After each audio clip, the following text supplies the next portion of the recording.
Afternoon. Welcome to the 5th Annual Kansas Summit on the Agricultural Growth. My name is Kelsey Olson, and I have the pleasure of serving you as the Deputy Secretary of the Kansas Department of Agriculture. Thank you today for gathering to discuss how we can grow agriculture industry in our state. This event, as you may know, has traditionally been a time that has brought together all of the state's industry sectors together in one place with one goal of growing Kansas agriculture. Unfortunately, we cannot all be in the same place this summer, but we are still focused on that goal of supporting opportunities in Kansas. Hopefully this virtual summit will be able to still recreate that same experience that you're accustomed to with our summit. I'm confident that we'll be able to work together during this environment to still focus on some of those specific action items to move our industry forward. In this challenging times, the role of agriculture plays as Kansas' largest industry and economic driver is even more critical. We continue to be focused on economic growth for the state, which we know to be dependent on growth in the agriculture sector. Strategic industry growth requires communication, coordination, and collaboration. Thank you again for taking your time out of your day to be part of this effort by participating in the Sorghum session. I'll now turn it over to our sector leader, Carrie.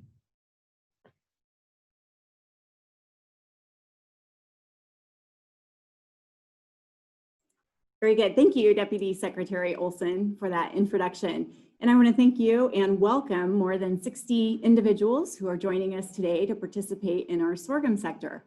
Yesterday, we had a really great time focusing on our food processing and pet food processing sectors. And today we build on that by taking a closer look at the sorghum industry and its importance to Kansas in terms of a crop worth investing in. So I hope you all know how much we appreciate you making time for today's session. And I think you'll really enjoy the lineup that we have and the panelists that are joining us today to share a little bit about the Kansas sorghum industry. The vision of the Kansas Department of Agriculture is to provide an ideal environment for long-term sustainable agricultural prosperity and economic growth. And when we look at the Agro Summit, we have a unique opportunity to look at many different sectors that have a financial impact on our state. We will be doing that today over the next hour and a half during our time together. And I do want to share just a few basic ground rules so all of our participants know what to expect from our time together. The first thing is during our webinar session, all of our participants will be muted. However, you will have the opportunity to ask questions or send comments in through the chat function on Zoom. And I know by now many of you have used the chat function or been involved in Zoom, but if you haven't, that chat function will be located on the bottom of your Zoom under the chat bar. You can submit questions, and Suzanne Ryan-Numerick, who's my international trade colleague here at the Department of Agriculture, will be receiving your questions and sharing them accordingly with our panelists. To help us better answer those questions, though, we'd like to hear from you.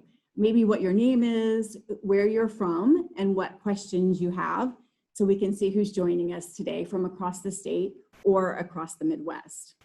And lastly, I just want to share that our webinar is being recorded, and this recording will be posted to our Kansas Ag Growth Summit webpage after the conclusion of today's event. So those are some basic ground rules. Again, we're so glad that you're here. And today we're going to focus on the sorghum industry. For those of you who may not know, sorghum is a grain. It could be a forage or a sugar crop for our state. And it's an important component to the fabric of our grains grown in the state of Kansas. When we look at Kansas, we lead the nation in sorghum production. And the sorghum industry in Kansas has a direct output of more than $750 million to our economic bottom line. Within sorghum, there are over 1,600 jobs that are created just by this grain in our state. When we look at the indirect and induced impacts of the sorghum sector, that economic impact quickly raises to more than $1.3 billion for our state's economic impact. It's my pleasure today to welcome Jesse McCurry from the Kansas Grain Sorghum Organization. He serves as Executive Director. So as we transition on to Jesse, I just want to share this brief video to give all of you a little better feel of the Kansas grain sorghum industry.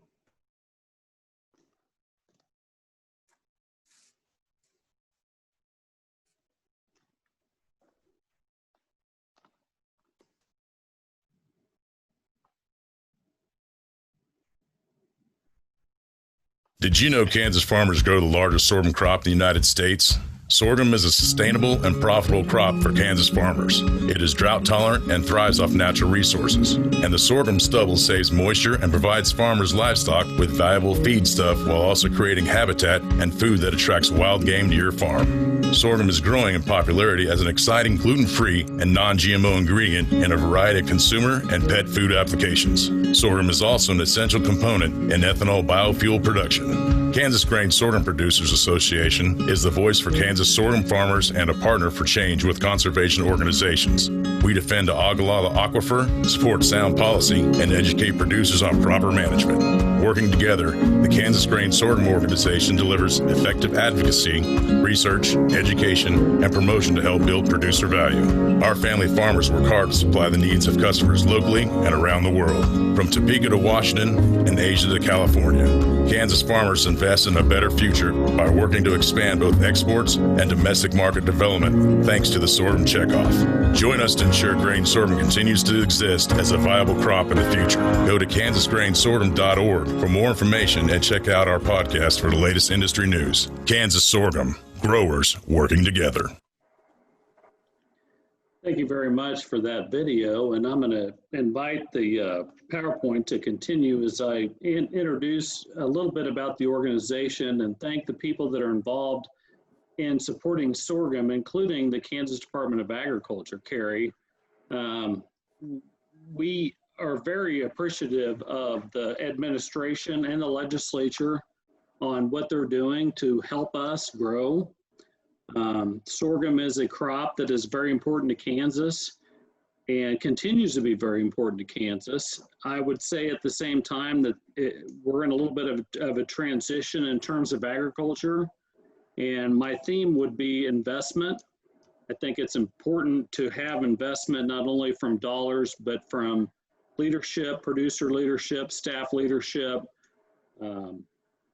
land-grant university leadership, national and international leadership to make sure that sorghum is a viable choice, a smart choice to be in rotation around the world. This is an ancient crop that's pretty special, and we should be proud of the fact that Kansas is the largest growing sorghum state, but I tell you what, we need to put the pedal to the metal to make sure that we can have more opportunities. So I would invite you to advance the slide. Thank you.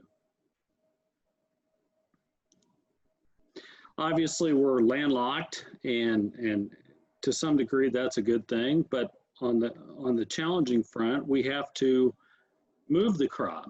And we have had and continue to have great buyers of sorghum in the state of Kansas, from the feed yard community, from the food community, from the ethanol community.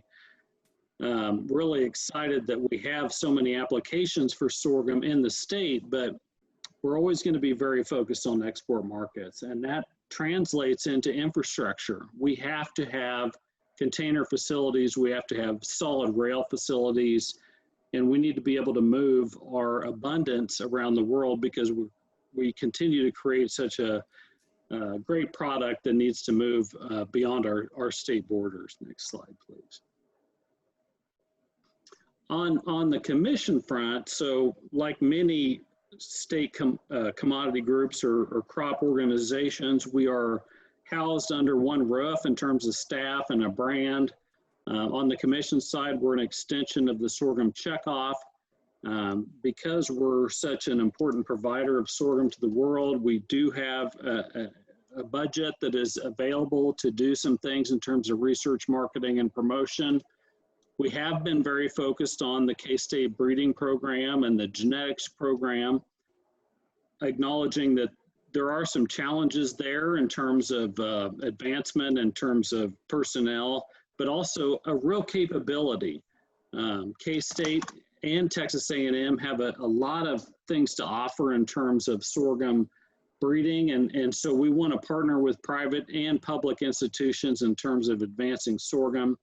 And also, I want to acknowledge the value of the U.S. Grains Council, the checkoff, and NSP in terms of moving our crop around the world. We We can't do that on our own. Our budget doesn't allow that. Our footprint doesn't allow that. I mean, we're pretty deep locally, but I tell you, these folks that you're going to hear on the call today have a tremendous impact around the world. And so we want to support those entities internationally in terms of market development. Next slide, please. Also, I think we need to acknowledge that we have a real opportunity and need for advocacy. It's not always something that's talked about, but at the same time, in terms of regulation, in terms of lobbying, in terms of candidates, in terms of policy and politics, we have to be somebody that's sitting at the table. Let's be honest, we're a relatively small crop. We have an important area that we represent. There's a lot of value in terms of production, in terms of ag land, in terms of needs to supply our domestic and international customers. And so we need to have an effective organization. And that's why we have the association and the National Sorghum Producers. We're proud to be part of that organization, and that helps the entire operation. Go ahead, next slide. Next slide, please. So this is an example of a crop budget that agmanager.info provides every year. K-State has tremendous data that's available from a production standpoint. There's a benchmark that is from all corners of the state. And, you know, you can substitute your own production and inputs and income and stuff, but what's interesting is sorghum is very competitive. You don't always hear people bragging about being the best sorghum farmer at their coffee shop, but I guarantee you when you look at their returns, they're making some money. And so I would just give a commercial to the fact that agmanager.info is an important information site at K-State. And every year you can take this benchmark data and make what you can from what you will in terms of your own production information. Next slide, please. Obviously, we have been in a drought backdrop. It's been challenging. It's not unusual. We have had very nice rains. In fact, last night here locally in my area, we've had 1.5 inches rain, which will help heal some of that. But let's not kid ourselves. We've got a challenge in terms of the plains, in terms of the Ogallala area, in terms of adaptability of crop processes and rotations in terms of how we fit. And so what's going to make this crop is going to happen in the next few months. Next slide, please. We have a challenging trend line from a decade perspective in terms of sorghum, but I would also say that what's helped stabilize sorghum acres has been the sorghum checkoff. Growers have decided that they're going to invest their dollars and help stabilize and improve this situation. Sorghum isn't the only crop that's enjoyed a decline of acreage. We're looking for increased opportunity, and the good thing is, especially this year, we are seeing an increase in sorghum expected, or in actual planted acres in Kansas and Texas and beyond. Next slide, please.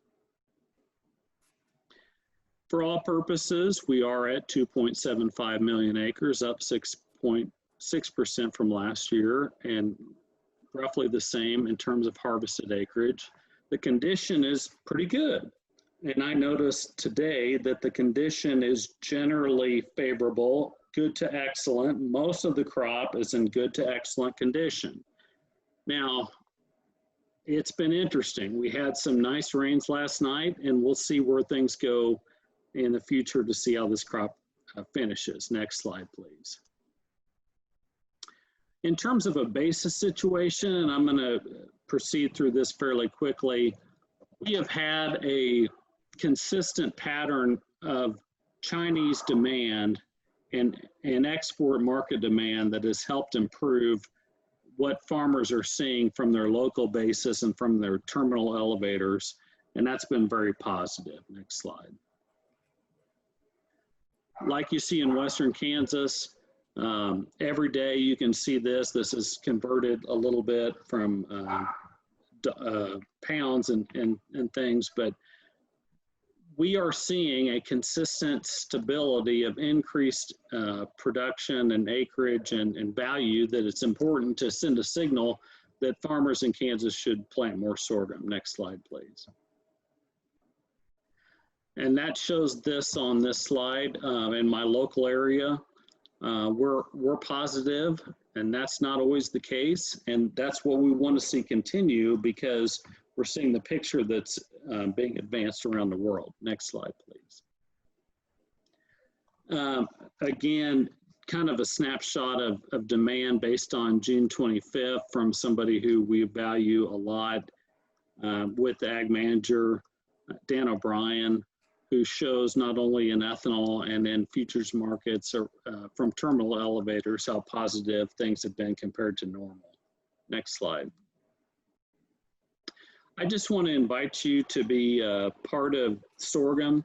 Thank you for being part of Sorghum. Thanks to the Department of Ag for their involvement and interest in sorghum. We appreciate that.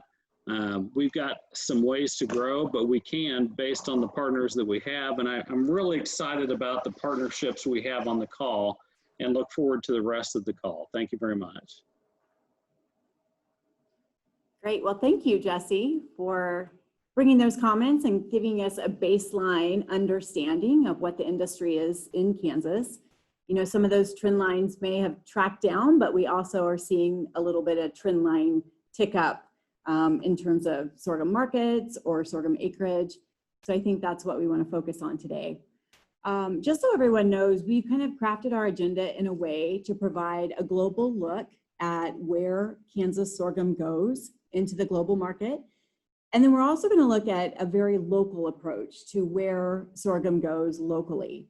So it's my pleasure to go ahead and introduce our next set of speakers. Last year, during our 2019 Ag Growth Summit, 2 takeaways from the sorghum sector room were continued increase in market development globally. And then the second is investments in research and crop improvement. So it's my pleasure today to introduce 2 colleagues with the U.S. Grains Council who are going to provide a look at the international marketing piece and share a little bit about where sorghum fits into the international markets today, but then also where some trends are to look internationally going forward. So it's my pleasure to introduce Brian Lomar. He's our first presenter with the U.S. Grains Council. And Brian is a Grains Council director based in Beijing, covering the China market. So it's so good to have Brian with us today. And Brian's met a lot of Kansas farmers along the way, and a lot of Kansas farmers have been hosted by Brian and his colleagues in China. So it's great to have him today to provide a perspective about the China market for Kansas sorghum. So Brian, thank you for joining us today. Thank you for inviting me, Carrie. And thank you all for your support. Kansas Agriculture, the Kansas Grain Sorghum Producers Association, and the National Sorghum Checkoff. We've developed a really strong partnership in China, and look forward to working with you further in the future. Let me get this my presentation up. Okay, everyone see that okay? All right, good afternoon, everyone. Wish I could see you all, but well, we're doing what we can. I'm going to make a few comments about the sorghum promotion in China over the last 7 years, and how I see things moving forward. And then I hope there's some time for questions. So I'll try to go through them quickly. But to start out, I want to give a little bit of background. Let's see, I'm doing the page down thing here, and it doesn't seem to be working. There we go. All right. Grains Council has been around for, I guess, 60 years now. 1960 it started. And it's an organization supported by corn, sorghum, and barley producers, as well as industries that use and trade and suppliers of inputs to those industries. So we support the export of those commodities and co-products of those commodities, including distillers grains and ethanol. And Ryan, the CEO, can tell you more about the big picture of the Grains Council. In China, we've been there since 1982. One of our first big events was building a feed mill, a fully automated feed mill in China that we used for training for many years. We've done a number of feed technical programs, a number of swine technical programs, dairy technical programs the last 15 years. But now we're focused more on trade programs and policy programs. A big part of our programming the last 35 years has been to improve animal nutrition, improve the understanding of animal nutrition, and move towards a corn and soybean meal diet. And that work has largely been done. So now we work more, one, trying to find niche markets and working with policymakers and then trade support programs. But I wanted to start with this because the council's been working in China for a long time, and we've developed some very strong relationships with particularly the feed and livestock industry. And I can't count how many times I've gone to an important meeting with a high-level official or a high-level industry association person or a high-level industry person that I have not met before, and I'm not sure how receptive they will be. And I find out, they'll say during the meeting or maybe at the banquet afterwards, they'll say, you know, in the 1990s, I went to the United States on a Grains Council program. So bam, you know, right away, okay, they know about the council. So it's really been nice to be associated with this organization and come in. I came in 2012, and it's an organization that had already built a very strong relationship with the industry in China. Now this chart I wanted to point out, we started promoting sorghum in 2013, and the environment was that corn prices were fairly high, and China had a minimum price support program that they weren't really using because international prices were fairly high. The purple line here is US corn delivered to South China ports. The orange line is the price of domestic corn in China. And the green line is the price of the Chinese domestic corn once it's shipped to the southern ports. So you can see, you know, around in 2012, the US corn shipped to southern ports is about the same price as the domestic corn shipped to southern ports. But when the big crop came in and it looked like, you know, we're going to have a big crop in 2013, finally, after a couple of years of dry weather, prices fell well below the level in South China. And that caused China's government to start buying corn in from the 2013 crop to support the prices in Northeast China. And that developed this big gap between the price of corn in China and the price of corn in the US. Also developed large stocks that seem to have already been sold off already, but I can talk about that later. So there were 3 big years of these buying, and during that period, import margins for corn went to $150 a metric ton. Really very high margins. Okay, so that's starting to happen. The other thing with corn, the reason why China can do this is because with corn, there's a tariff rate quota, and that limits the amount of corn that private or any importers can bring into China. And that was limiting. It's 7.2 million metric tons. It's not that high. 40% of it is allocated to private users. So usually only 3 to 4 million tons of that is used. And that's what allowed China to keep corn prices high. But sorghum doesn't have that tariff rate quota, TRQ. So we started talking about sorghum in the spring of 2013. Some of the importers were intrigued. I think Florentino came over in June or July that year to meet with importers. We had good conversations then. And then in September, 2 board members from the United Sorghum Checkoff Program came over. One of them from Kansas, Adam Baldwin, and the other one from Arkansas, Stuart Weaver. Sorry, I should have had his name on the top of my head, came over. At the end of that trip, we went to a big conference. We met with a number of importers. We sat down and said, you know, China could be a 3 million ton a year market. That was our estimate back then. So we've done a number of activities since then. In 2014, we set up a number of programs where we brought animal nutritionists, many from Kansas State, over to China to do seminars, to talk with feed producers about how to use sorghum in swine diets, how to use sorghum in poultry diets, other aspects of sorghum. And it just, I mean, the question then was how much corn can you replace with sorghum? That was a big question, you know, and the answer was, well, if you do it right, you can replace all the corn with sorghum. And people were skeptical at first, but quickly learned. And some of the very sophisticated feed companies in South China in particular, they have their own animal nutritionists. They were doing their own studies, and they realized that you could pretty much replace corn one-to-one with sorghum. And there's no limit on sorghum imports. There's no TRQ, there's none of that stuff that makes it much more bureaucratic. So we did programs with animal nutritionists in China, also bringing over people to talk about the corn and sorghum markets in China, and then bringing trade teams from China to the US.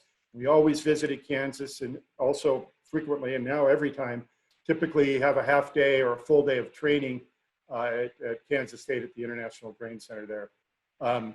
So Kansas has been an important part of our sorghum programming, and we really appreciate the relationship we've developed with Kansas Sorghum, Kansas Department of Agriculture, and other institutions in Kansas that have helped us facilitate our sorghum promotion and sorghum exports to China.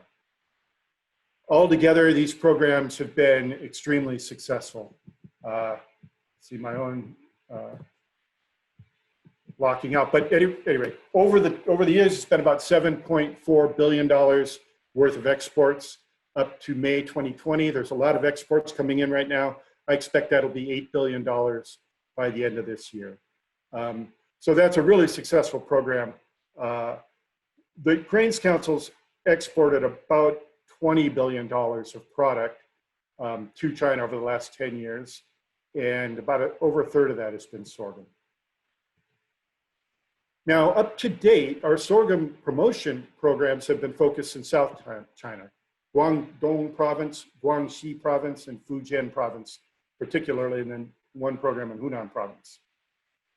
And the reason for that is we're pretty much selling all the sorghum, all the additional exportable supplies. It would be difficult to export more sorghum in the years when the sorghum's really flowing. So we felt, you know, until there's more sorghum available, we're really doing enough.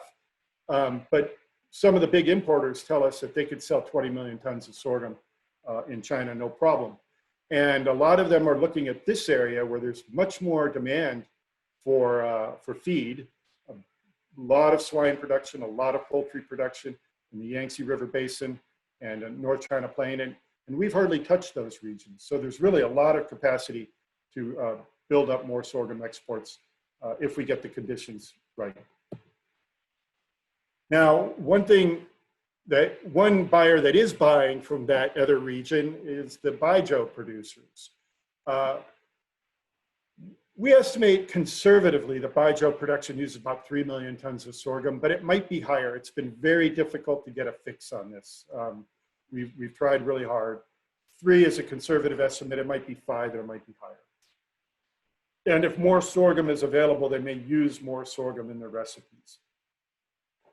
So working with the United Sorghum Checkoff Program and also Jiangnan University, we developed a program where we sent them 6 different samples of sorghum, and then they did analysis of that sorghum to see if it held similarities with some of the domestic sorghum that's being used in Baijiu production. Now, I don't know how many of you have tried Baijiu. I imagine not many unless you have gone to China, because Baijiu is really a China-specific distilled spirit. You don't see it much outside of China, although I do have this little picture in the corner. There is a Baijiu ad at LaGuardia Airport in New York, so it looks like they're trying to promote exports of Baijiu as well. But it's, let me just say, it's an acquired taste. I have acquired it. I've been doing China work for over 30 years. It's something that isn't for breakfast, really. Now, that being stated, it's very complicated. The fermentation process is much more complicated than whiskey and whatnot. It's a dry fermentation process, and they develop what's called a starter or a recipe. In Chinese, it's called a chu, which has not only yeast to ferment the sorghum, but also bacteria to break down sorghum into flavor compounds that are desirable in baijiu, and then other enzymes to simultaneously break down the starches into sugar, and then the yeast converts to sugar. And then the chu also will have some starches in it, like maybe wheat flour or other flours. And you take that chu and you mix up, you mill the sorghum, and you put it in a big dry, it's not a vat, it's a big dry pit. And so a big part of baijiu production is developing the right chu. And that's what Jiangnan University is developing. First, they selected 3 types of sorghum that have flavor compounds that are similar to the sorghum used for baijiu in China. And now we're going to develop a chu for those 3. We're going to get larger samples sent to China and do industrial trials to see how they work in large-scale production for developing baijiu, and then start to promote this with the baijiu industry. We also have a smaller project with them to help us develop relationships with some of the baijiu industry. This Jiangnan University, pretty much every baijiu company in China has graduates from this university. And in fact, the council also has a barley malt promotion program in China. And there are 2 prominent barley malt specialists from China working in the industry in the United States. And they are both graduates from this university, the same fermentation program. So it's a very big fermentation program in China. So we see this baijiu sorghum production prices tend to be much higher than feed prices. So if we can develop varieties that are desirable and available, I think this will be a very lucrative high-value market for U.S. sorghum in China. But not only the baijiu, you know, when we started this program and sorghum sales took off, a lot of people said, well, that's just going to happen until China ends its price support program, and then they'll go back to 0. Well, I don't think that's going to happen for 2 reasons. One, first of all, China ended its price support program. It ended it in 2016, and by early 2017, you see the green line hits the purple line here. That means that U.S. Corn delivered in South China was the same price as domestic corn in South China. But since then, they moved apart again until July of 2018, when the US imposed 25% retaliatory tariffs. Sorry, China imposed 25% retaliatory tariffs on US corn. So they shot back up above the price of corn in China. But since then, the price of corn in China has been rising, and the price of corn in the US has fallen. And now there's a nearly $40 a ton import margin, even if it has the 25% retaliatory tariffs. So 2 reasons why sorghum is still popular in China. One, end users like it. They know how to use it. They like the low mycotoxin levels. They like the fact that it stores well in hot, humid areas, which is why it's become very popular in South China. And they find some other features in certain animal production that they like. But 2, you know, China is tight on feed grains. I think that people didn't expect that to happen so quickly, but I can't say I expect it because you could never be too sure what's going to happen in China, but it doesn't surprise me a whole lot. Now, this is with the retaliatory tariffs. With the phase 1 deal, people can apply for exemptions to the retaliatory tariffs. And so since March, if you have an exemption to the retaliatory tariff, you're making almost $100 a ton on corn. Now, that's what's driving up sorghum prices in the US right now, is because they can sell it for such a high price in China. There's limited mechanisms to get it to China. And so people can bargain that situation, and the prices are going up in the Texas ports, or have gone up quite a bit in the Texas ports. And that's, some of that at least is being reflected back in basis in Kansas and in Texas.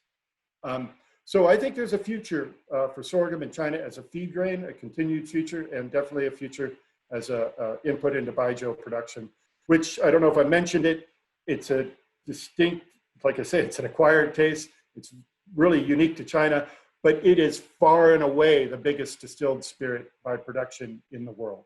Way larger production volume than vodka, which is the other big one.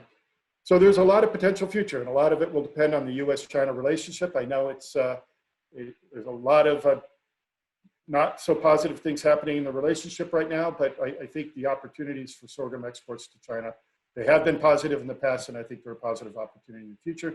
And I'm hopeful that we can continue the trade relationship and continue to develop these opportunities. All right, that's my presentation, and I look forward to any questions. Really appreciate the opportunity to speak here, Terry, and our relationship with Kansas agriculture and the Kansas sorghum producers, as well as the National Sorghum Checkoff and National Sorghum Producers Association. Thank you all. Okay, all right, let me. All right. Well, thank you, Brian, for sharing that perspective on China specifically. I just feel so grateful that we have relationships across the globe. I know when our staff, when we're working with Kansas Grain Sorghum, we feel like Brian's just a call or an email away when he is in Beijing, and he's always very, very happy to help us, whether it's hosting our farmers that are planting the sorghum or bringing a trade team into the state so we can show off a little bit about the special magic that happens in communities across our state. Also, when we think about Brian's comments, we think about market development. And here in the United States, we may have one vision about market development, but all of our attendees today just heard about 2 potential market development areas with the Baijiu, and then also really flexing muscles on the poultry duck industry there in China. We're going to transition now too, because we have Ryan LeGrand, who is actually the president and CEO of the U.S. Grains Council. He's going to pick up a little bit where Brian left off with focusing on China specific, and he's going to share some market development opportunities and thoughts for the rest of the globe. So again, it's a complete pleasure to have our U.S. Grains Council friends on today. So I'm going to pass the podium to Ryan, who is joining us from Washington, D.C. So thank you, Ryan. Yeah, thanks, Carrie, and thanks to the Kansas Department of Agriculture and our sorghum partners that have joined us today. Yeah, I am in DC, but I'm feeling it right at home on this webinar, even if it's in a virtual setting. I was born in Ark City, Kansas, and my dad and uncles went to Kansas State, and I know what EMA means. So I've always, Kansas has always been a part of my life. So it's good to be on here with you all. And now that you've heard all about sorghum to China, and if you want to bring up my presentation, please. Thank you. It's time to remember that there is a great big world outside of the potential that exists there in China. And I'm going to talk a little bit about what's happening in these other markets. Market diversification is key if we want to try to mitigate any potential fallout from shaky relations with China in the post-COVID world. We've seen and had to react to these dust-ups with China. Can we, yeah, there we go. Looks like it's auto-advancing there. We can take it back to that first slide before I get into Mexico. Okay, thank you. So we've seen and we've had to react to these dust-ups with China. In 2018, the Council helped redirect 22 vessels stuck at sea with no destination, providing protection for major agribusinesses and the agricultural value chain. And while farmers may feel a basis hit if China leaves the market, that basis hit is minimized by ensuring that sorghum always has a home abroad and by finding multiple markets that seek sorghum at a premium. The picture here in this first slide is a Morocco and Saudi team in Fowler, Kansas, which Kansas Grain Sorghum Commission helped fund and put together after our export sorghum event in 2019.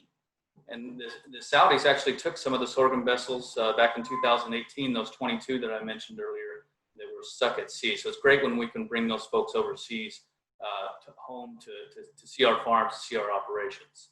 Next slide, please. Here's a shot of Mexico and a little bit about what we're doing in Mexico. This place also has a special place in my heart. I lived there for 10 years, selling grains, distillers grains, and then with the U.S. Grains Council before moving up to the United States just last year. And Mexico is so important to sorghum growers in the U.S. Having that market as an outlet for South Texas bushels will pretty much always prove beneficial for South Texas farmers. And when bushels get placed into shuttle loaders, it's very important for agribusinesses and co-ops in central Kansas to have an arbitrage opportunity between the Gulf, Hereford, and end users in Mexico. And Mexico is very accustomed to buying sorghum, so programming has been limited on the feed milling side. And we've put a good amount of our focus on risk management practices and buyer-seller matchmaking opportunities. Large agribusinesses today are some of the only participants that are really comfortable playing in Mexico due to the credit risk. Some of that's perceived, some of that's real. However, if we can help modernize the management of futures accounts in Mexico and how these folks manage risk, we could likely see a much greater comfort level for domestic co-ops to sell sorghum directly to end users down there, which hopefully would put more money in the farmer's pocket. The picture here, you can see this is in front of a company called Lala. They are Mexico's largest dairy cooperative and actually Latin America's largest dairy cooperative. Very, very large and modern operation. And we're working with IGP and Kansas State via Guy Allen there, the program director.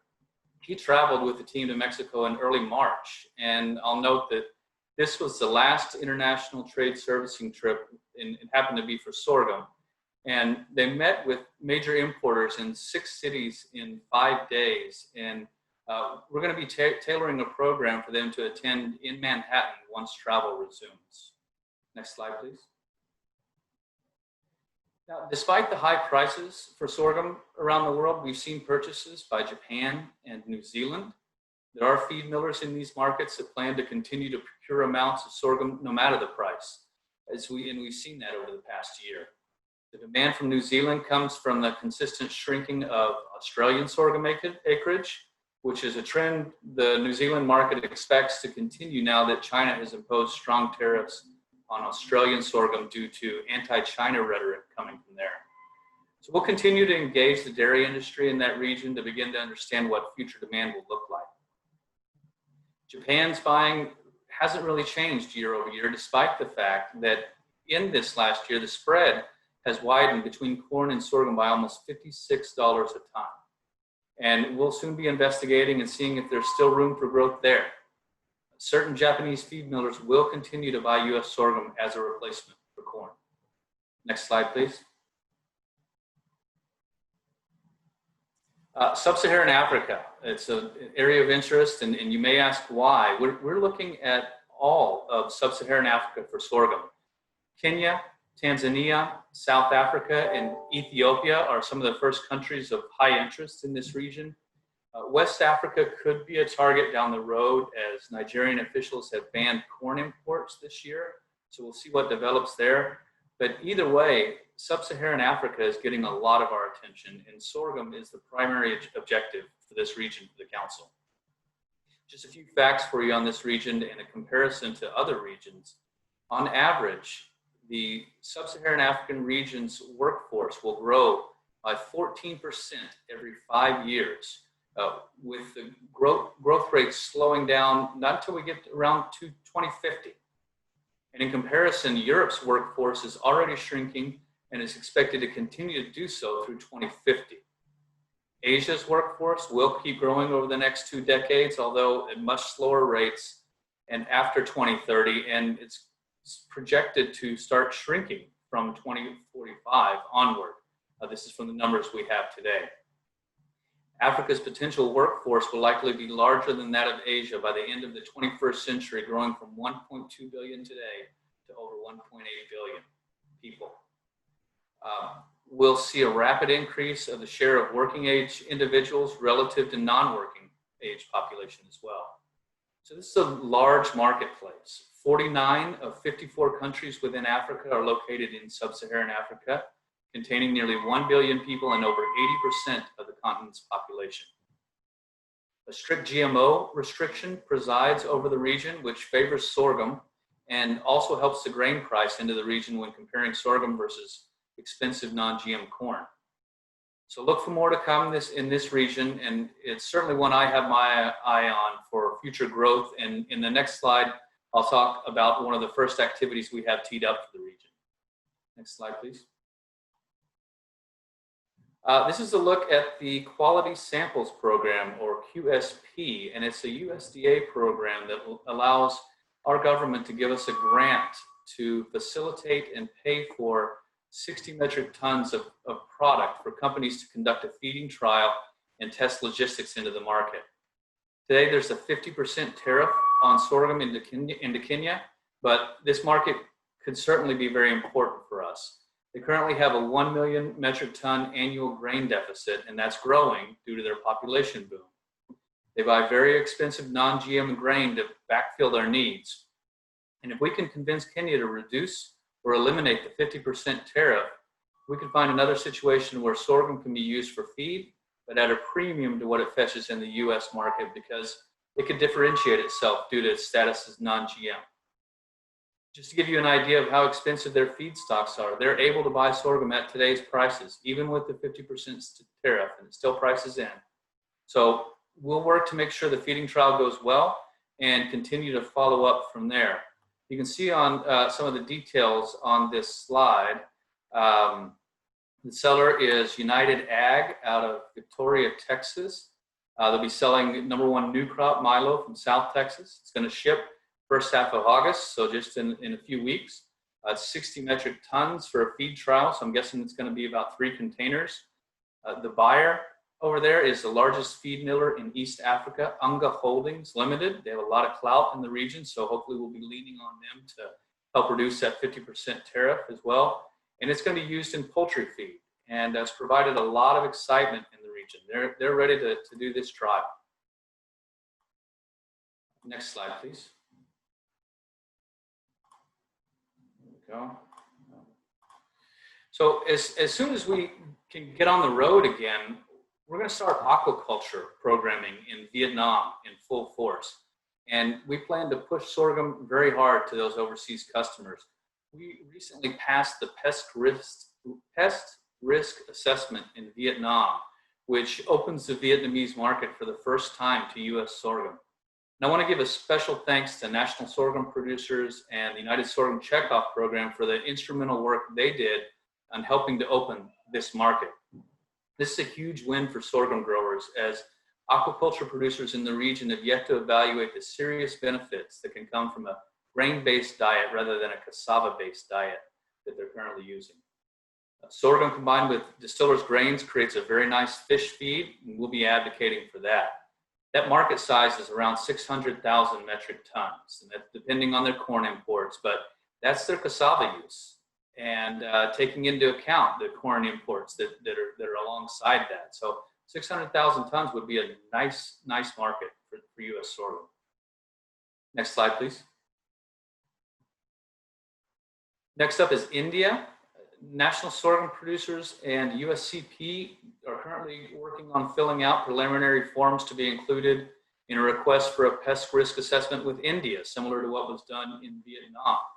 And on our end, we've communicated to the USTR, the United States Trade Representative, how necessary it is for us to include sorghum in the potential trade agreement that Prime Minister Modi and President Trump are working on. That market size is 500,000 metric tons today, but it should grow very fast as population growth is really running wild in India. They will be the world's most populous country by 2025. That's right around the bend. There is also a strict non-GM requirement in India, so sorghum should work well. There's also a 50% tariff, so that doesn't help, but it is not insurmountable, and pressure should begin if the population continues to increase as expected and feed demand goes up subsequently. There's still plenty of work to do in India with respect to their import tariffs. They have some of the world's highest tariffs on almost everything coming in. So we have to chip away at those barriers, and we're continuing to work on that front. To conclude on India, I want to talk about their increasing poultry production and the resulting grain demand that we expect.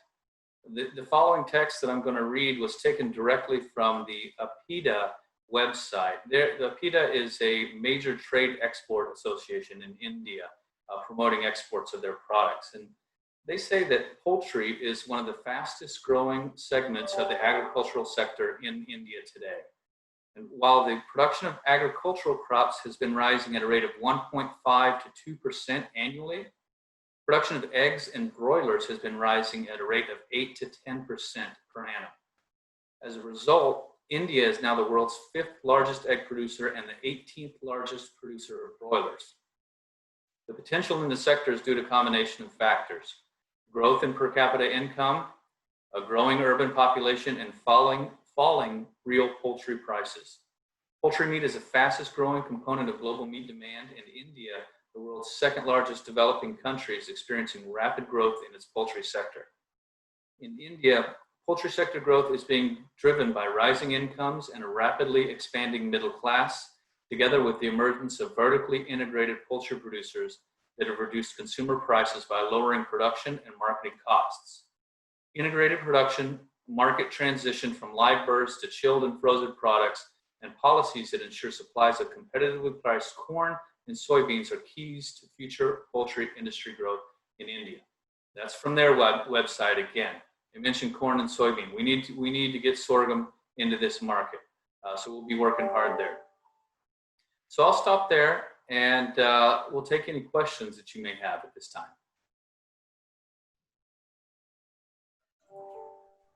Very good. Thank you to our friends from the U.S. Grain Council for that great presentation. I know I serve on an advisory team. Big fan of the work you guys do around the globe for our Kansas farmers. Our first question is from Amy France. She's a sorghum producer in Scott City in Western Kansas. And her question is, what opportunities exist for differentiation of sorghum exports based on quality or location? Ryan, you want to go? Or? Well, I was going to hand it to you. I mean, and Tim, Tim can chime in here as well. The main differentiation that I see right now is with the Baijiu. I think, and that is a premium market that we need to be going after. That's the one I see out there right now. Yeah, there's a lot of opportunities. With Baijiu, it's worked out fairly well because you can bring in a bulk shipment of sorghum and sell it to Baijiu producers. The market is big enough for that.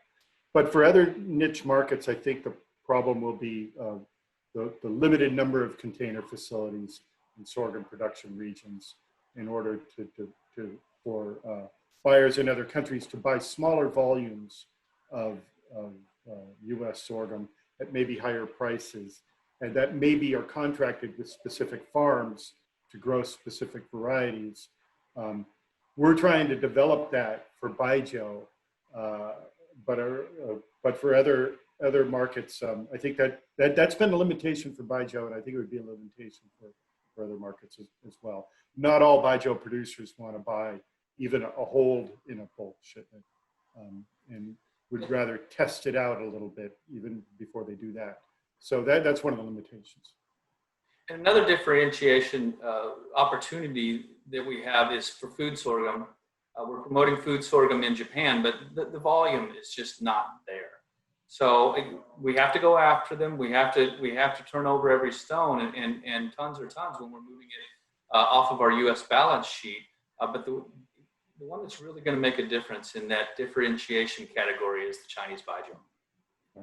Well, and there's another one in China that we've talked about, and we haven't dipped our toe into it yet because we've kind of been busy with so many other things going on with China. And that's the pet food industry in China. Companion animals are really, really popular in urban China now. You see them all over the place, and they're not supposed to be there.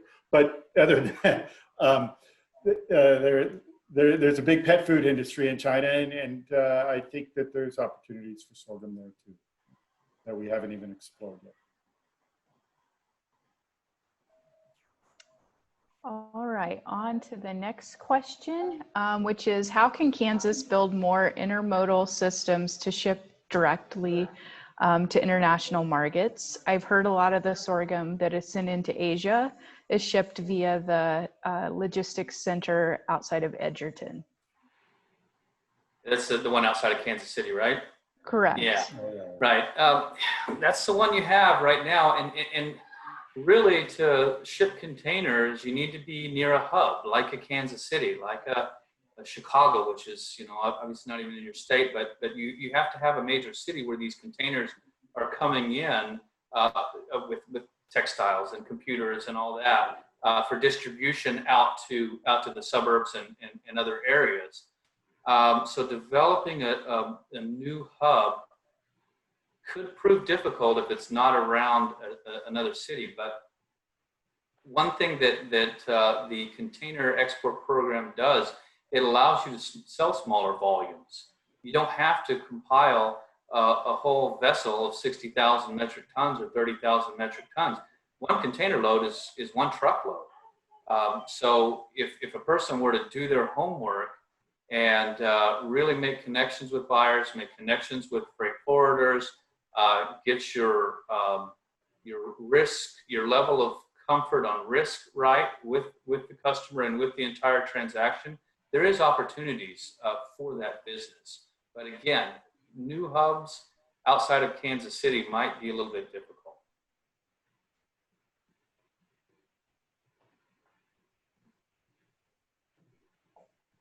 I think that's all the questions I had in the queue, Carrie. So I guess back to you. Encourage you, if you think of another question while you're watching the rest of the webinar, to go ahead and type it in Q&A and we can address that at the end of the session. Great, perfect. And thank you to Suzanne for bringing those questions, and for Ryan and Brian for really providing a global perspective. I think if we listened, we learned market diversification. We heard everything from dairy with the Lala Group in Mexico to aquaculture. I'm going to say thank you for working on Vietnam, because that definitely was a Herculean effort to get that country open to sorghum, but then also about potential opportunities when we look at Africa and India. So thank you for the work that you're doing on behalf of really charging globally for efforts for a crop that starts as a seed in the ground here in Kansas. If you have any more questions on the international piece, go ahead and send them in, and Suzanne will take care of those, and we'll address those a little bit later. I think if you think back to what was said earlier about market diversification for the sorghum industry, we've looked at the large scale approach on the global scale, but we're also going to take some time and look at the local level efforts to support our Kansas sorghum producers. And today we have with us Tom Willis, joining us from Liberal. And Tom has been a champion of the sorghum industry and the sorghum crop for many, many years. He's a large purchaser of sorghum that is grown in our state, and he also uses it in a variety of ways through his different business models. So Tom's joining us today from Liberal and has a few pictures that he would like to share, but also provide a firsthand testimonial of a Kansan by a Kansan supporting fellow Kansas farmers who are growing the sorghum crop day in, day out. So Tom, thank you for joining us, and we're so fortunate to be able to have you share comments today as well. Well, thank you very much. It's a pleasure and honor to be here. For those of you that might not know me, Tom Willis, I'm the CEO President of Conestoga Energy.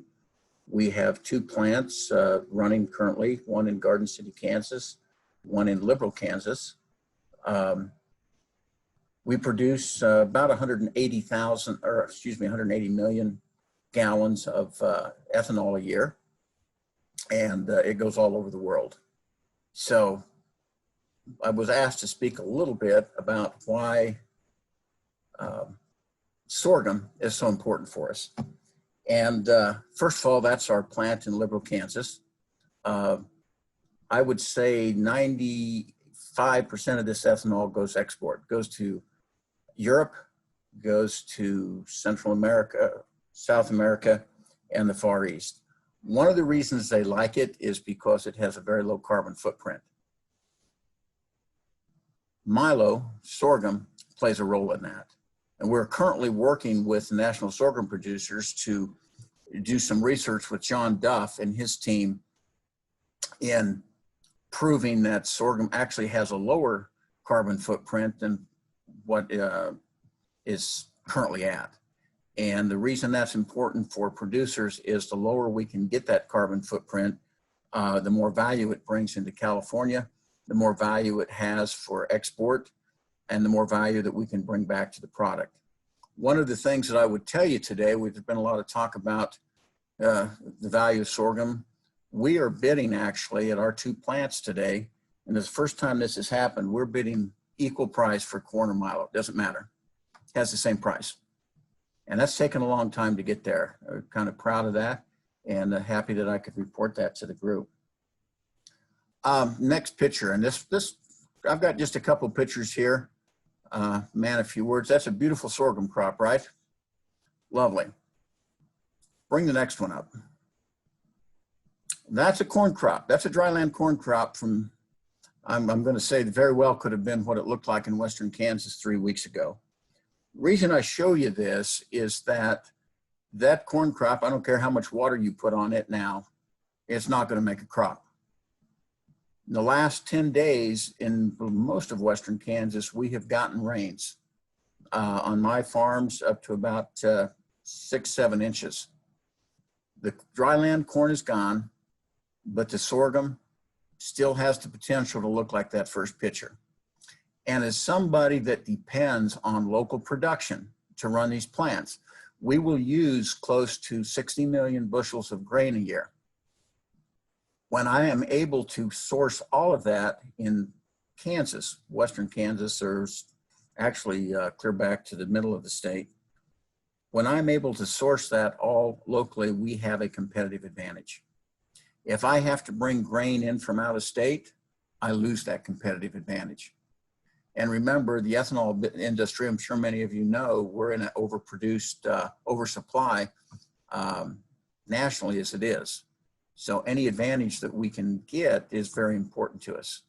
The difference between me having to bring trains of corn in from South Dakota and Iowa and not having to is our sorghum crop.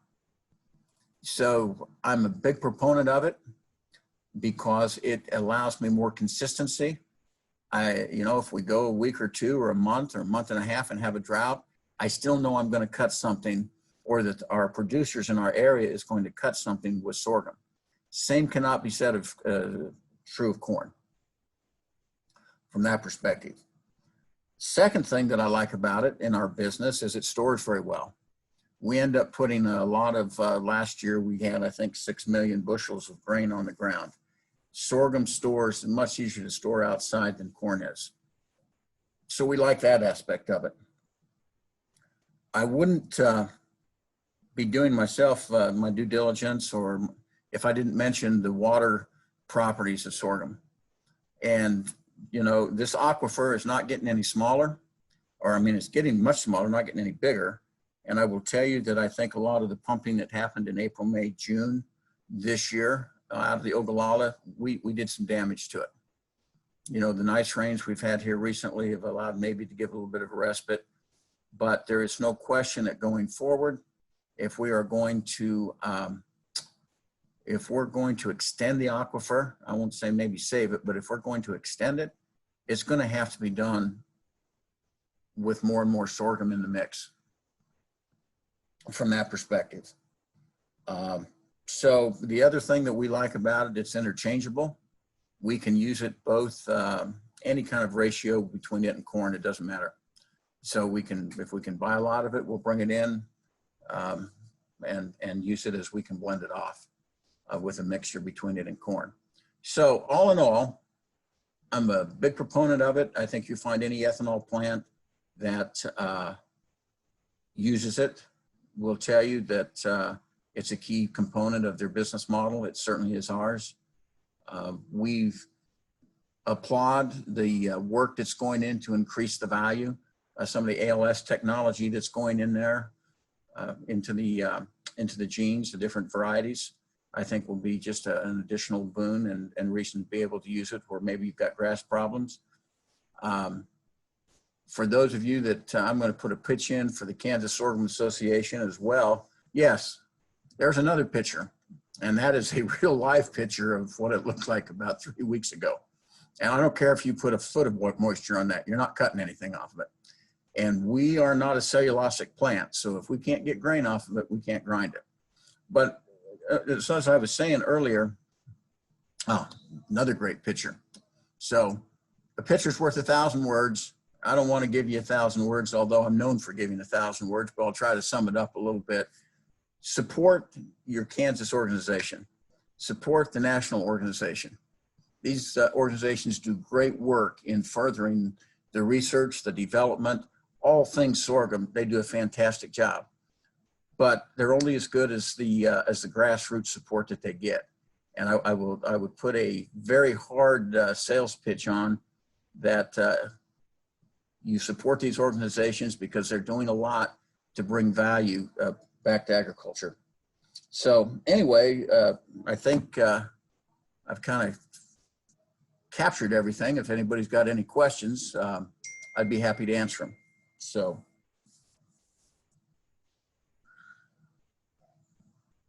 Oh, I can't. Yeah, let me unmute myself. How about that?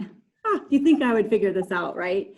So thank you, Tom. If you were listening to what Tom was sharing, he talked a little bit about pricing. We're a little more competitive in the pricing world now with sorghum, but he also talked a little bit about— understand what I said. I said it's even money today. If you want money. You want to sell new crop to me, I will pay you the same whether it's corn or sorghum. Anybody out there, that's never happened before. Very good.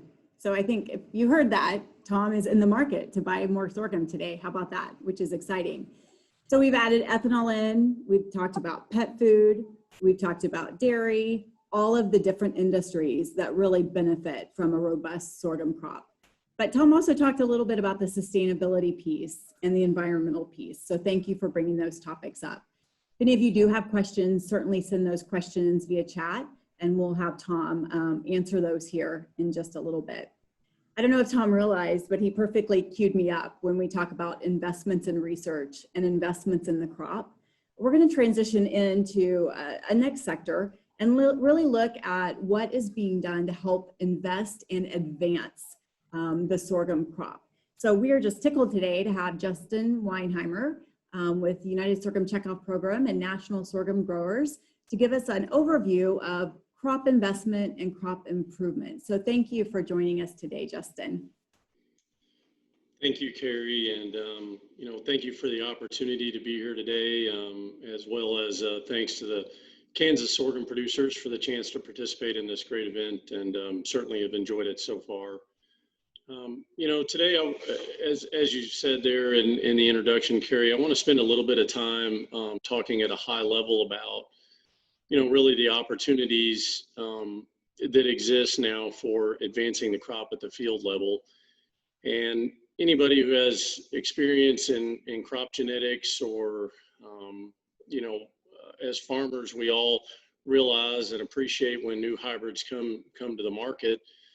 But that's a real long process to get it there, and it takes a lot of strategy and a lot of time. And one of the exciting things I want to talk about today is sort of that foundation that needs to be there for that success to happen. Tom talked about drought tolerance and herbicide tolerance. Those are technologies that have tremendous value to the farmer.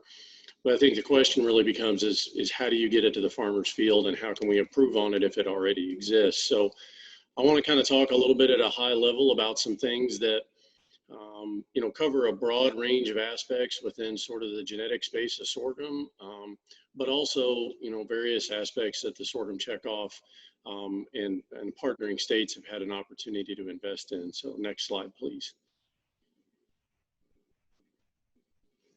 So, one of the real things that needs to happen in any crop to find advancement is sort of a pipeline. There needs to be a strong foundation for sorghum, to advance. And unfortunately, over the last several decades, starting in the 80s and 90s, that pipeline and foundation really kind of started to weaken for sorghum. There just wasn't the strong investment that was needed to, take the crop to the next level. And so I think what we really have right now is we have finally advanced the crop to a point where we're starting to see some payoff in the field. And really what that starts with is kind of having that floor or foundation where seed developers can take off. We've got new breeding stock from our public entities out there, the universities, Kansas State being one of the flagship breeding programs in the country. USDA and public universities all around the U.S. They are constantly investing, their efforts in-house, really trying to get that breeding stock built up. And the Checkoff has had the opportunity to work with them and help shepherd that and organize it. And we're really grateful to have a strong program there at the public universities. And on the USDA side, our sister organization, the National Sorghum Producers, has worked hard to build the research portfolio within that division, and the two are really working together. For breeding new technology into any crop, sorghum's no different. The trick is it's a numbers game, it's a bandwidth, and breeders really what they need is they need tools, and they need fast tools to be able to do that. We've been fortunate in the last year. We've got a new regulatory platform for bringing technology to market, and that's across all commodities. But I think the win for us in sorghum is that U.S. regulatory environment is very favorable for some of the new technologies and techniques that are out there that frankly sorghum didn't have access to before. But now we do, and there's a clear shot, so that's exciting. The Checkoff has invested in some other tools that are a little more one-off that some of the other commodities have benefited for some time on. Double haploid being one of those. The corn industry pretty much solely uses that now for advancing genetics, and hopefully sorghum will have the same opportunity here coming up soon. Back to the USDA component, really the genetic space for sorghum is becoming more organized. There's much more known about it. There's been several big projects over the last few years, both that the Checkoff has been part of, but also that other outfits like the Department of Energy have been involved in, that have generated a tremendous amount of knowledge base out there that can be leveraged to advance genetics. But we have to have a place to organize it. And so there's a warehouse up and coming, so to speak, where there's more tools in there, again, focused on that seed development side where developers can access that. So if you have this good foundation and things are working the way they're supposed to, you should see some results, right? Well, we're starting to see that. The sugarcane aphid, I think, is a great example. We had a real challenge with it over the last 5 years. But because of some of these tools and some of this genetic foundation that's built, you're starting to see a real rapid exchange of hybrids that are coming onto the market. And really, when sort of you look at the total number of hybrids on the market, or it's sometimes referred to as the class, we got very large numbers of new hybrids coming out into sorghum that frankly we haven't seen in 20 years. New hybrids in the quantity that we have right now.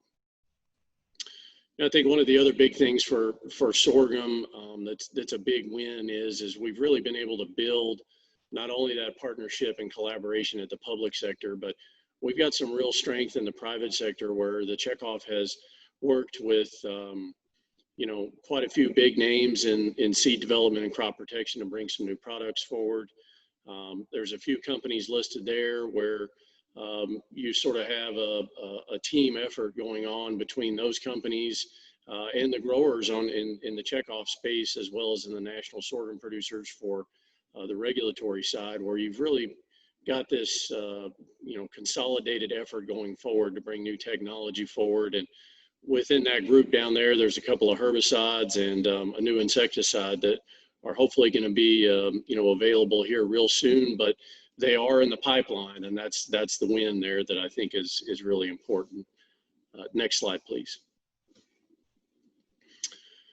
So just the last slide here, I think, really, when we look at that foundation and what it takes to get, new technology to farmers' fields, It's also about what's next. And I know at the end of today's discussion, we're going to have an opportunity to visit more about that. But, I think when the checkoff board here recently went into their new strategic plan, that was sort of the question they asked themselves. And when, at least from the crop improvement standpoint, when we look at that genetic foundation that's out there, the question becomes what can we do with it? And I think that's where we get into starting to focus on this next phase of value-added technologies and value-added traits. How do we look at that grain differently than just a standard bulk starch? And I think we've heard that today throughout the great presentations in terms of, that opportunity exists, but it's going to take a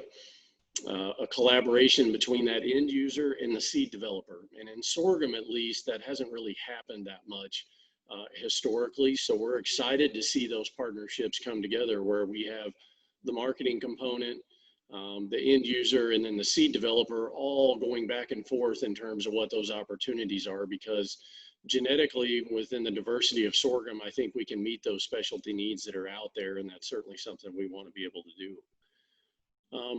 And finally, I think within any of these technologies, there's a sustainability component. There's obviously from the field level, things like drought tolerance and water use, nitrogen use efficiency.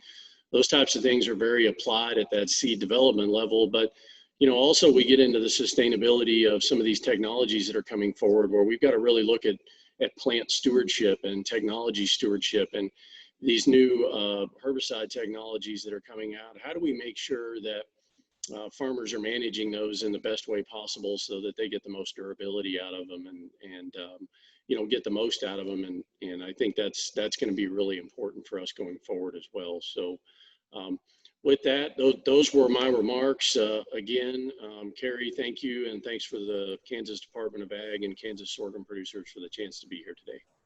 Perfect. Thank you, Justin. It's good to continuously have investments into our industry. And as I was sitting and thinking and listening about what you were saying, I want to liken it to my first vehicle that I drove. I drove a Chrysler Cordoba, and I know the car industry continues to evolve, and we have new models that come out each year, and each new model has new bling or new attributes or new comfort level or new technology. And I like to think it's similar to our seed industry because we are always needing to evolve and always need to invest in research, because I don't know about you, I don't like to drive a 1979 model car anymore. And here we are in 2020, and we want our industry to have research investments that allow the crop to continue to advance to the needs of the industry. So I'm going to have Justin hang on, because we also have here in Kansas the Center for Sorghum Improvement, and Sarah Bowser is joining us today, and she's the managing director. So Justin talked a little bit high level about research and crop improvement initiatives that are happening. Sarah's going to share a little bit about local level efforts to help support our Kansas sorghum industry. So Sarah, thank you for joining us today. Thank you, Carrie, for hosting this great session. And Justin, thanks for the setup of talking about how there's momentum in the crop improvement pipeline for sorghum. As I think about that momentum, you captured this, and it really crystallizes that there's two fundamental elements supporting where we are today. And the first one is the type of new technologies that are coming to bear to crop improvement are truly crop agnostic, meaning that they are tools that are built on knowledge bases where we can use them for a number of different crops. And we're seeing major technology providers start to explore how they can diversify the use of those crop technology advancement tools within their portfolio. And the second fundamental element is partnerships. We as a crop in sorghum, we're a smaller crop.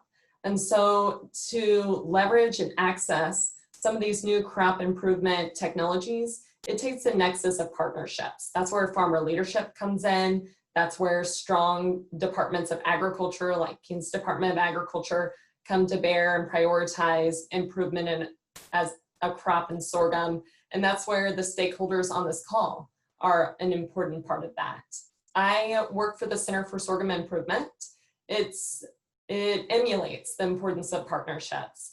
The Center for Sorghum Improvement is housed at Kansas State University, and it is driven by farmer vision of Kansas Grain Sorghum Commission and the Sorghum Checkoff that's married and leveraged with the land grant mission of Kansas State University and the interest that the state of Kansas has in the continued success of a crop like sorghum.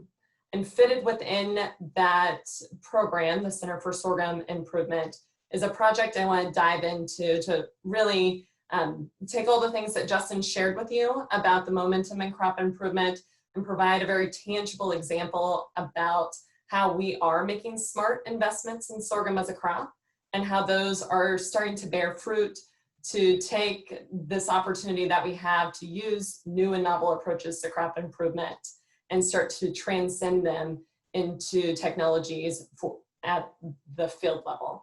Sean, I have a few slides if you want to put those up. The project that I'm going to feature today is an investment on behalf of the state of Kansas. Tom Willis did a great job of sharing the importance of water efficiency and productivity for the state of Kansas. And all of us are well aware of the types of environments and seasons where we have water stress and how we need to have technologies that are hardy and resilient. We often look to sorghum as a crop that does that for us. And so what we have is Drop XL. It's a project where we started to dig in and think sorghum is already an important tool to managing water stress. How can we continue to advance sorghum to make it a continued tool that farmers can use to enhance and preserve water productivity, no matter the environment of the year? Thinking about the new and novel approaches to making crop advancement, Drop XL, the approach of this is really an integration of various knowledge bases. We have trait map, trait marker, and trait donor.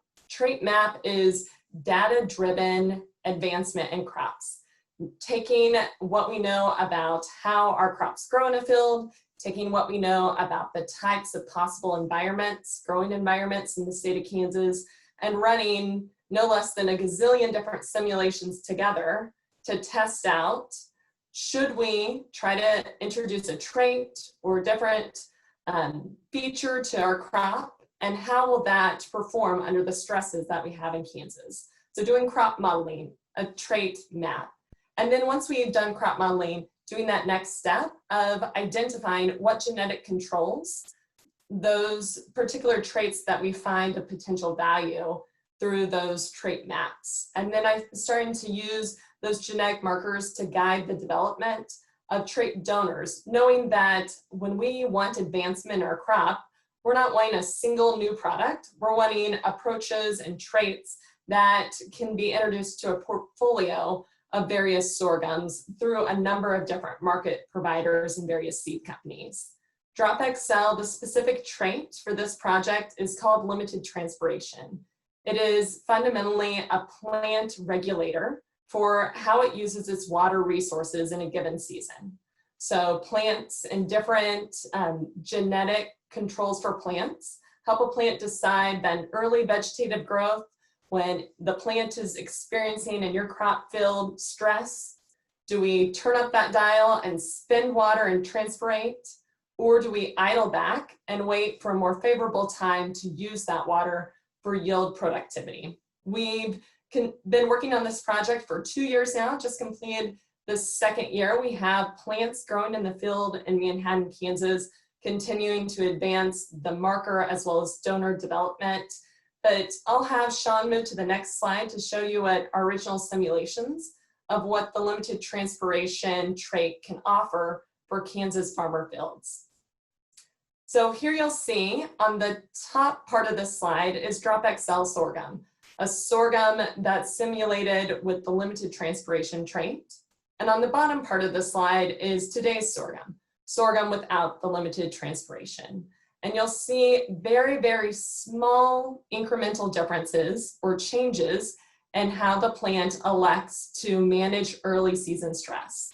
And fundamentally, what we see the plant doing with a Drop XL trait is using slightly less water in early seasons so that growth stage 4, 5, saving slight amount of water. So when it comes to grain yield and development of our overall yield, what we harvest in the combine, we have water availability to support yield. So slight changes in how the plant uses water throughout the growing season yields us a technology that offers us in simulations an opportunity to increase over a 30-year period our total yield by about 5 bushels a year of increased productivity. And that's over a number of different Kansas growing environments. Sean, I'll have you move to the last slide. So when we think about the overall net benefit of this technology, we have an opportunity to increase yield, as well as save just shy of 3/4 of an inch and reallocate that water savings to greater productivity in a growing season. This is an integrated project. It's integrated with various realms of expertise, from mathematicians and modelers to crop geneticists to breeders. It's integrated with partnerships. The state of Kansas, a key partner with that defining mission of advancing tools and technologies for farmers to manage water and support water productivity, really is set forth by that grassroots process that started the Kansas Water Vision a number of years ago. And then working together with that fundamental vision of the water plan with a partnership platform to manage this with the collaborative sorghum investment program. We continue to make advancements. This year, as I mentioned, we have sorghum in the field in Manhattan, Kansas. Even under some somewhat modified planting and operations, we were able to continue these experiments to make sure that we're continuing to develop crop technology that can be transferred out to industry and subsequently put in seed bags. Certainly there's a number of exciting projects and efforts out there within the sorghum crop improvement portfolio, but this is a great example of what happens when sorghum farmers start to work with organizations and partnerships to build the nexus that we need to reach critical mass to take an advantage 21st century crop improvement strategies for the benefit of sorghum farmers and inevitably stakeholders of water. Very good. Thank you, Sarah. Yeah, thank you, Sarah, for bringing that perspective kind of down to the local level here in Manhattan and for the state of Kansas. I do want to tell those participants who are still with us, the Ag Growth Project for the Department of Agriculture started about 5 years ago, and some of you may have attended the sorghum sector room and helped establish priorities or reestablish action items from year to year. But it was loud and clear as we at the department reviewed feedback and reviewed goals and objectives that there was a need for livestock and crop research funding. So the Department of Agriculture partners with the Kansas Water Office to be able to provide a small amount of research funding available to ag growth strategy sectors with initiatives to look at water use. And the Drop XL project is an example of a research project that is using those funds in partnership with the Department of Agriculture and the Water Office. And then we have 2 more this year as well, one with industrial hemp research and then the second with cotton research. So I wanted to give a real application of how those of you who have participated in the Ag Growth Summit and who have helped set priorities, I want to give you a real example of how we've worked to secure financial resources to go back and invest in the research needs of some of our sectors. So thank you to Justin and to Sarah, because we know investment in the Kansas sorghum crop is important for many generations to come. As we transition to the last part of our session, it is my pleasure to introduce Tim Lust, who's the CEO of United Sorghum Checkoff Program and the National Sorghum Producer Organization. He is typically in the Lubbock area, but he's actually in Kansas because I think he spends quite a bit of time in Kansas. And we've heard a lot today about market development. We've learned a little bit about local procurement with Tom and what he's doing in the southwestern and central part of our state of purchasing local. We've heard a little bit about the investment in research and the needs to continue investment in research for the sorghum industry. So I asked him to join us today to really talk about what is next. What is the next step for the sorghum industry? Because obviously as Kansas, we're the #1 sorghum producing state in the country. but we also need to be thinking about what's next for the industry as a whole. So Tim, thank you for joining us today from Wichita. And I'm going to have Sean go ahead and pull up your screen presentation and pass the podium to you. So thank you, Tim. Well, Carrie, thank you for the opportunity to be here. And I know in looking at the audience, a number of strong sorghum leaders that have given a lot of their time and energy to the future of this industry going forward. One of those things that is not a part of my wrap up of what's next for sorghum, but I do think that it's important to talk about how do we get here and who is it that's helped us get here.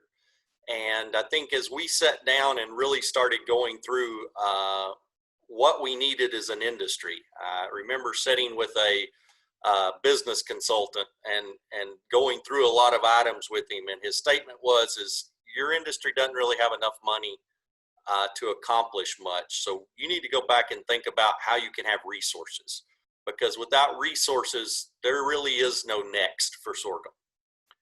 And I'm very appreciative of the Kansas producers that are listening in on this that stepped forward and stepped in the gap to pass a national checkoff program to provide the fuel to start that process.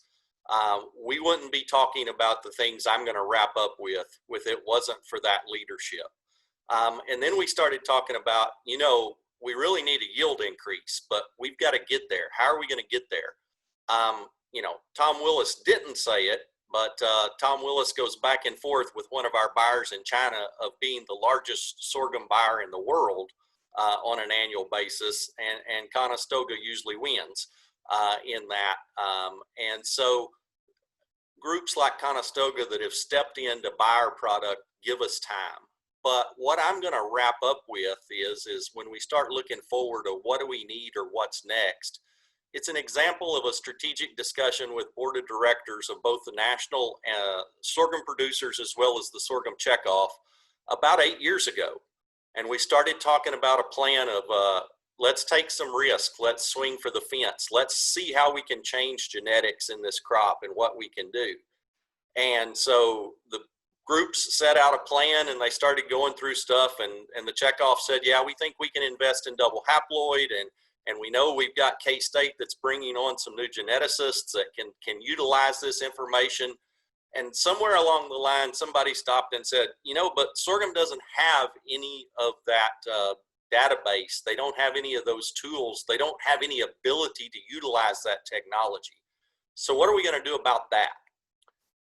And that's where I strongly support the working relationship that we have as a small industry between the trade association and the checkoff program, because that's one that the association said we can step up and fill that gap. Could we really do that? Not really, but with help of Kansas farmers and Kansas leaders, we could. And so if you'll move to my next slide, the first thing that I'm going to talk about of the future is knowledge is power. And there will be an announcement that comes out this fall, and it'll get its own press release, but y'all are getting a little bit of front-end notice on it. Because the fact is that it wouldn't exist today if it wasn't for Senator Jerry Moran and at that time Congressman Yoder that stepped up through the appropriations process and helped us get $1 million for a group in Ithaca, New York. What the heck does that have to do with sorghum? Well, this fall and this winter, we'll be rolling out about, in the next 18 months, over 30 sequenced genomes of sorghum. What does that mean to the average farmer? It means all of the cool toys that corn and soybeans and cotton have had for the last 5 to 8 years to play with, we will have access to, and frankly, we'll be up to speed really quickly in terms of what we can do. It takes things that Sarah just talked about, and it really allows through gene editing and CRISPR technologies for us to make even more rapid progress. And a lot of things that frankly we've talked about for the last 10 years really have been working in parallel in the back. But that's part of what the future is that I'm excited about, is to see these tools really come alive and start getting used to turn in.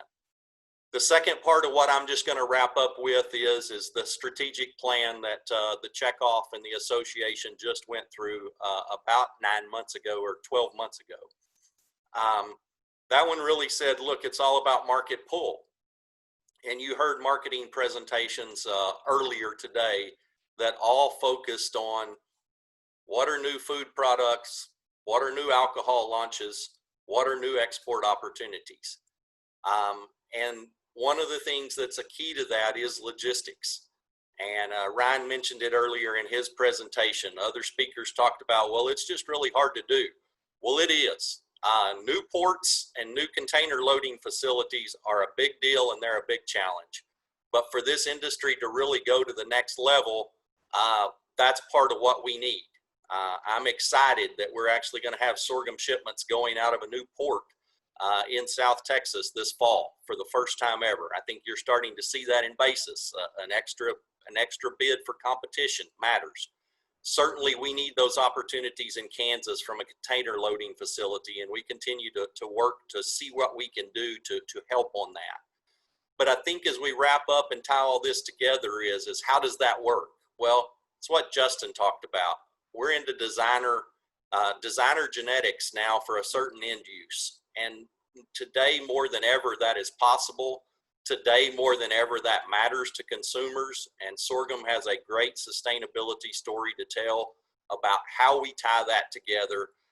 We're finally getting to the point where we can start putting those together. It's a long process, but certainly very appreciative of the leadership of Kansas, Jesse at the state organizations, as well as our producer leadership from throughout the state of Kansas, as well as our partner in Kansas Department of Agriculture, whether it's international missions, whether it's research at Kansas State, has been a great partner for our industry. And so just very appreciative to be with the group today and be able to wrap this up. Great, thank you, Tim. A lot of people involved, right? And we certainly want to thank those who are growing this crop in our state and in our neighboring states as well, because we all work together behind the scenes to help support the sorghum industry. I think we may have had one question come in. Suzanne? Yes, so this question is for Tom, and as someone who grew up in Southwest Kansas, and I know about the water situation that you mentioned, this question is kind of near and dear to my heart. And the question for you, Tom, is what is your hope for agriculture in Southwest Kansas? Thanks, Susanna. My goal, hope, vision is to make it sustainable. That those of us that have boys or grandsons, families, or daughters that want to come back and farm in Southwest Kansas can do so, and do so in a profitable way. We have many resources out there that we need to protect, water being one of them.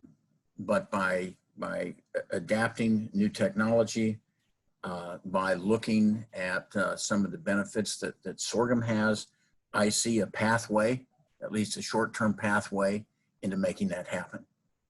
But it's all about sustainability. It's about value added.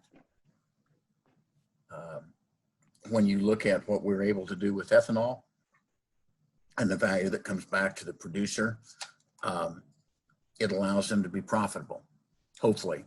You know, it's no secret that there's not a lot of fun on the farm right now with the prices where they're at, inputs where they cost. But by working together and being able to add value, being able to protect the resources that we have out there, being able to look at, hey, how do we attack these problems a little differently? Maybe it's a different crop rotation and things like that.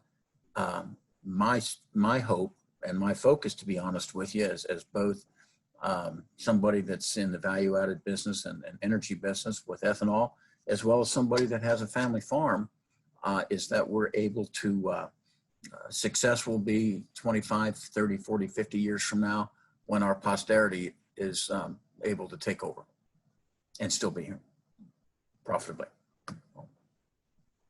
That would. Yeah, I appreciate your vision and certainly commend you for what you've done for the the sorghum and corn producers in Southwest Kansas. A lot to be said about that. And I think it's a great segue into what Carrie had posed as a question to all of the panelists. So maybe we could just move into that. So turning it over to you, Carrie.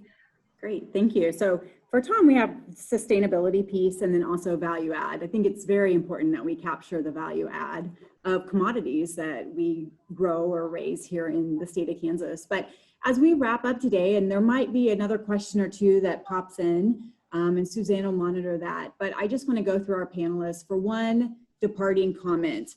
And looking at the next 12, 18, 24 months, in each panelist's perspective, what is the next issue or the next advancement to work on over the next 12, 18, or 24 months? We're just going to go down in agenda order, and I'm going to call on Brian just to give us his quick view on what's next from his lens. See, I'm trying to get on. There we go. Hi. You know, I mean, with China, it's getting through this U.S.-China trade relationship and maximize the opportunities of the phase 1 deal, and hopefully get on a firmer foundation where we can develop a trade relationship without worrying about it being disrupted by politics and other theaters. The folks at the embassy in China say, look, we got a lot of conflicts in China, but it's a very large relationship. The biggest U.S. embassy abroad, except for the one built in Iraq, it's not used anymore, is in Beijing. And China's biggest embassy abroad is in D.C. It's a very mature, very complex relationship. And they say, we can have this successful phase 1 deal while we're having these conflicts in this other area. So so I'm hopeful that that can all be managed, and then ultimately we can get on a little more certainty, a little more stable environment where we can move forward on developing some of these niche markets and developing a greater customer base for feed and other things. That's on our agenda there. Great, thank you, Brian. And thank you for joining us today. It's such a treat having you on. We're gonna move over to Ryan. Ryan, what are your departing thoughts from the U.S. Grains Council, from your view? Sure, I would just speak to my presentation. Continued market diversification is what is needed. Vietnam, that market's open and ready to go, so it's time to promote there. In Kenya, we had the quality samples program going with a very, very good partner over there, and we have a free trade agreement that the United States is negotiating with Kenya right now. So it'll be very important to stay plugged in with USTR as they negotiate this trade agreement with Kenya and make sure we can get that 50% tariff on sorghum eliminated or drastically reduced. Very good, thank you. And we like that USTR leading the way in ag with Greg Dowd and his team, as Greg being a native Kansan. So thank you for that. Moving on, I'm gonna ask Justin. Justin, from your view, what is the next big thing for you? And I know we did have a question come in that Suzanne may ask you as well. Well, you know, I really think back to, you know, sort of that pipeline phrase. I think really the next thing that's coming up is really to you know, we've built it. Now it's time to really see some serious results. And I think in the next, you know, certainly on the long end of that, in the next 48 months, there's finally, after many years of waiting and a lot of hard work and investment, we're going to have the opportunity to see some of these things pay off. And, you know, I think that's going to be the real excitement there, is to finally have some of those things out in the field to help farmers. And Justin, I did have a question that came in that I think would probably be great if you could address. The question is, can we still call sorghum non-GMO if we use those modern genetic engineering tools in the sorghum breeding process? Well, that's a great question. And, you know, the answer domestically for sorghum, at least with the suite of technologies that are being offered there now, is yes. You know, USDA has fortunately been able to work with the national sorghum producers in shaping some of those guidelines to where, you know, we can take advantage of those new technologies and still maintain that non-GM status. I'd like to chime in. I am concerned about how CRISPR in particular will be regulated in China. And it looks at this time like it will be regulated as essentially genetic engineering. It's funny, I was doing China stuff in the late 90s, early 2000s, and China was on the cutting edge of genetic engineering, developing genetically engineered traits for all sorts of fruits and vegetables that the private sector wasn't investing in. And everyone thought China would be this big powerhouse in genetic engineering. And now look at it, it's actually a constraint on trade. It's a constraint on feed industry's ability to import corn and other things from China. And you're seeing the same thing happen with CRISPR. China is on the cutting edge of CRISPR. A huge proportion of academic publications using CRISPR are out of China. And everyone says, oh, they're going to be this powerhouse in CRISPR technology. But from the official perspective, from the Ministry of Agriculture, the words coming out from them, it looks like they're going to regulate it like a genetically engineered crop. And that's just going to destroy all this research that they're developing. But I am concerned about it. Very good. Thank you for that information, Brian, and your thoughts on the genetically engineered question. Continuing to go around the horn, Sarah, from your view with CSIP. Well, thinking about the suite of up and coming technologies, it's important to keep in mind the more holistic lens. Yes, CRISPR is one of those, but really, as Justin put early on in his presentation, it's about helping breeders decide which genetic resources could be of importance in their program, and then how did they most quickly throw out anything that wouldn't be productive in the program and focus in on the traits and the genetic resources and integrating those using traditional breeding approaches supported by data-driven technologies as well as genetic technologies. And so as we start to see, I talked about Drop XL, there's also Kansas Grain Sorghum Commission has invested in chilling tolerance. We have international efforts and support, sugarcane aphid tolerance. There's a lot of genetic markers that are in play, and we're going from the beta testing of how do we work with seed companies to how do we start to optimize this. We do research and development at a university. We fine tune and transcend that research into a packageable product that then can be used by a multitude of seed companies. And we're in that nexus right now, having conversations on a very regular basis with seed companies, saying, how does this work in your materials?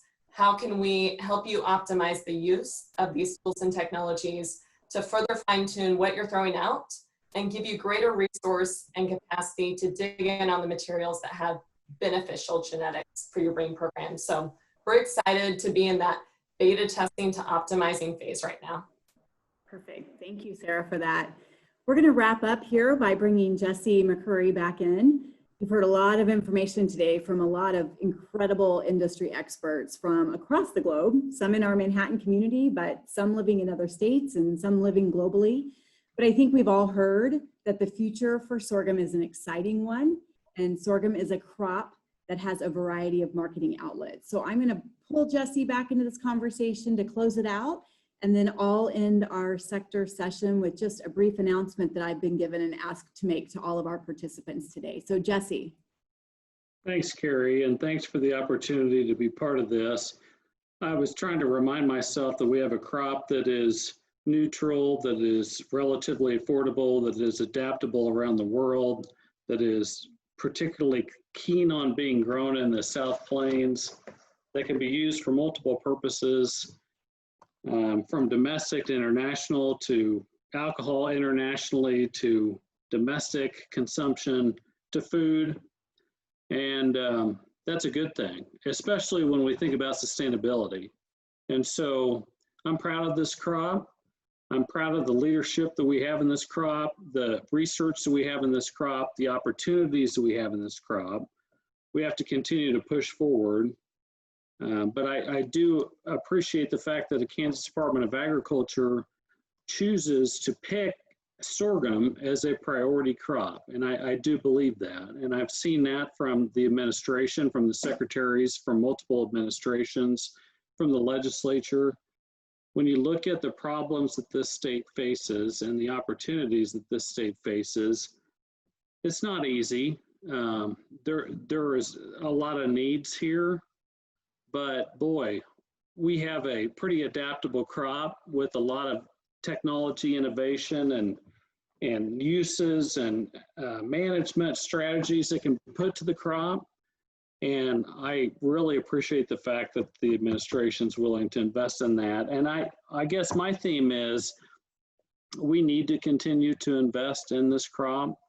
I'm not going to be bashful about talking about hemp or cotton or any other crop when it comes to how we can develop better outcomes and results from the type of footprint that is useful in this state. And so, again, thank you for the opportunity to be part of this process, and I just encourage people to weigh in on what they think, where they think improvements could be made. We have lots of opportunities for growers across the state to be part of the commission. We're getting ready to gear up to replace some people that are going to retire from Western Kansas. And that's, last time I checked, a pretty important part of the state for sorghum production. And so let's get people part of the process and potentially able to be commissioners. And so with that, Carrie, I'll turn it back to you. And I know you have a few other things to say. I do. So thank you, Jesse. And if any of those listeners out there are residing in the western part of the state and just feel passionate about this industry, certainly connect with Jesse. So that's a wrap on our sorghum industry for today. You know, we had more than 60 participants join us, and I hope that each and every one of you learned something new about the sorghum industry that maybe when you came to the table today, you weren't quite aware of. I have been asked to make just a few brief comments. We hope many of you will join us tomorrow for our next sorghum sector, which is the equine sector. There's always room and extra time to sign up if you haven't done that yet. Also, we will be having crossover topic sessions on August 17th, 18th, and 19th. Those deal with state programs to trade and everything in between. And then on Thursday, August 20th, we'll take all information that we've been learning during our sector sessions and crossover topics, and we will have a general virtual summit on Thursday, August 20th, and you are all welcome to join that as well. A really cool thing, though, that we're doing this year is launching the Kansas Department of Agriculture Ag Heroes program. Since the beginning of COVID-19, several months ago, we've seen Kansas farmers, ranchers, and agribusinesses really step up and perform essential functions to keep our food and animal and grain industries operating and moving forward. So we've established a program to simply recognize these people who are doing incredible works in their communities across the state, whether that's the specialty crop industry or the sorghum industry or the livestock industry. So I want to encourage each and every one of you to think through your networks and highlight by nominating an individual or a family or someone in Kansas agriculture that has really gone above and beyond to make sure our essential functions have helped and kept in the process without distraction during COVID-19. So from the bottom of my heart, I thank all of our participants for joining us today, and I also thank our panelists for joining us today. I truly think there's something special about Kansas agriculture, and I can commit and let you know that the Department of Agriculture believes in our farmers and ranchers and agribusinesses, and it takes a collective effort not only to grow and harvest, but also to market commodities from our state, locally, domestically, and globally. So again, thank you for joining us today, and we hope many of you will be able to join us for future ag growth sessions. So thank you, and have a good afternoon.